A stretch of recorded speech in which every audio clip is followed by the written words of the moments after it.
mean, you have to think about this, the audience. But if I've got a room of 20 people, I can be like, what was it like for you? What was it like for you? You remember when you joined university, you moved from wherever the hell you moved from. You didn't have your social friend group. Like, they're disconnected people, and it's tangible, it's emotional to you.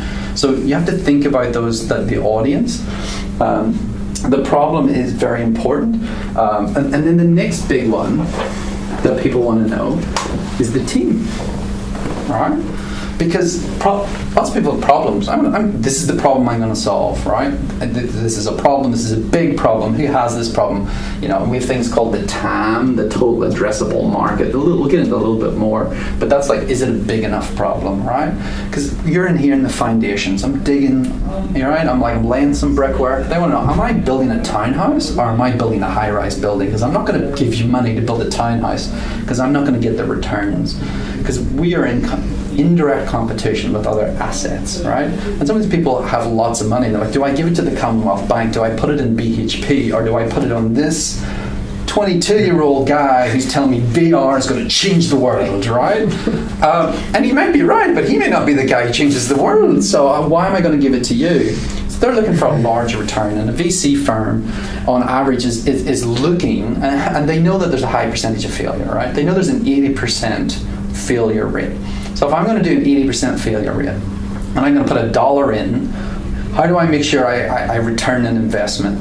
Well, I'm looking for companies that have got the potential to give me back $10. Then if I get 2, I walk away with $20.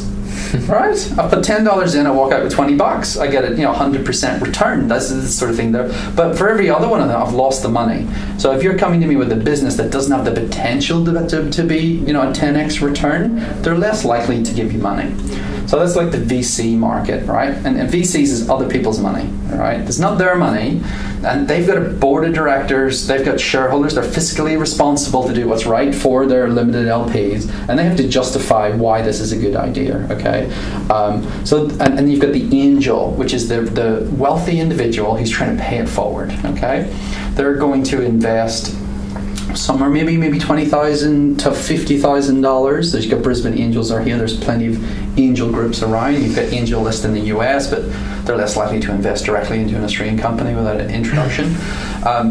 They're more emotional people, because I can talk to you. You're making the decision. You're not managing other people's funds. Some people do this stuff, and it's not exactly that they see a big return. They're like, I want you to do well. Like, I've done well. I'm comfortable. This is some play money, and they're going to be more accepting. And they're generally the people who invest first.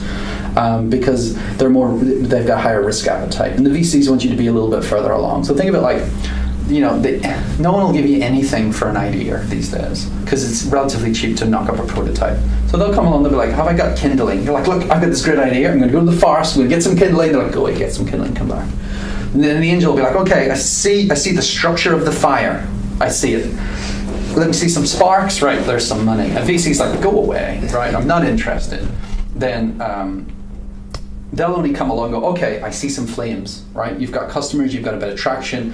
Here's the thing. Here's my investment, which is growth money. Okay, it's not what you call seed money. I'm not going to help you get something off the ground. I'm going to come along and go, well, if I give you a bunch of fuel, you're going to be able to go much faster now. So that's this is the market segments that we talk about. And one of the things that these guys look at after problem is, can these people do it? Right? Can you do it? Can you do it? Right? So you need to tell them who you are, and we don't want war and peace as well. You don't want to be like, well, I'm from this country and I went here and I went to uni here. Is it applicable? Don't go tell them that I did. You can tell them that you have a degree or whatever, but there's no point waxing lyrically about a dissertation that you did on biology when you're selling dresses. They're just not related. So what is the abridged version that proves execution? And if you don't have someone in your team, so you hear the hacker, the hustler, you hear the hacker, hustler, and the designer, the hipster. Yeah? I don't like it personally. Yeah. I think it undervalues stuff, but there is a point where design is critically important these days, right? It's a grand equalizer. You don't see my building. I don't even have a building. I'm vagrant. I just move around co-working spaces, and I got a home office, and I'm like, I don't want an office anymore. I don't need one because whatever I'm doing is a digital front. So what's my website look like? What does my app look like? That's my shop front. Okay, I'm in a nice office. You guys have a lovely office, and it's pretty cool. And if I'm wealthy and that goes well, hello, then I'd probably have a nice office too. But at the very start, it's not as super important. If I have customer engagements and I'm bringing people in, then it's important, right? Because it's the perception and the interaction. But if I'm a fully digitized product, the office doesn't matter. Okay. Now, from the hipster, hackster, and hustler, we want to know that you can build a product, you can look nice, and you can sell a product. All right, and it could be a productized service. It could be, the next Facebook or the next whatever. But I need to know that whatever you're telling me that your solution to this problem, right? That this solution, and the funny thing is, I'm putting this in the order that I think is the most important to people. Right? Is it a big enough thing? Is it a real problem, rather than some convoluted thing that's really not that important? Like if I did a tool that got me more likes on Facebook. Is that really benefit? Is that a vitamin? Like, you could potentially say if you were able to prove that it increased sales, now we got an aspirin, right? But to tell me you were able to increase my likes, it's hard for me to quantify that those likes converted into sales. So that turns into more of a vitamin. Okay. Now, if you're telling me that you're going to build this, right? I speak to some people. VR and AR is the thing. People's like, it's going to be the thing, and I was like, blockchain and Bitcoin is going to be the thing, right? And I'm like, yeah, sweet. How are you going to do it? And they're like, well, I don't know anything about it, but it's going to be the next big thing. And at that point, you're like, okay, next, right? You do not have the execution ability to do this, and it doesn't mean that they can't. It just means that team is not ready, right? And that entrepreneur, it could be a solo guy here, right? It could just be the hustler. What does he need to do to get to the next stage? He needs to go pitch his friends or pitch some other people to bring those skills in, okay? To flesh out this team to an execution team that will do something, okay? Then their solution, is it derivative? Because is it unique? Is it fundamentally different or better than what's in the market? Because the problem can already exist, right? The team can be great, but if you're going to turn around, I'm going to do a social network, and I've worked on social networks. So what? Facebook's already won. What are you going to do that's different? Okay. Now the problem is maybe still the same problem, but what's my unique or different solution? Okay. Now there is an inertia to get anyone to try something new. Okay. And you've got early adopters. The chart of the different users where you've got your early adopters, and then I can't remember the name off the top of my head.